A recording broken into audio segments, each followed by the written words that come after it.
palace was abandoned after the construction of Dolmabah's palace. It was used as a daily museum by Ataturk Soviet in 1920. Когда человек странствует, он, сам того не замечая, переживает второе рождение. Он то и дело попадает в новые для себя ситуации, дни его долги, вокруг чаще всего звучит неведомый ему язык. Он подобен младенцу, только что покинувшему материнскую утробу. И он уделяет гораздо больше внимания тому, что его окружает, ибо от этого зависит его жизнь.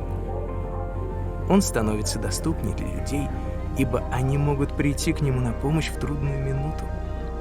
И мимолетную милость Всевышнего Аллаха он воспринимает с ликованием и будет помнить ее до конца своих дней. И в то же время, поскольку все для него в новинку, он замечает только красоту и счастлив уже потому, что живет.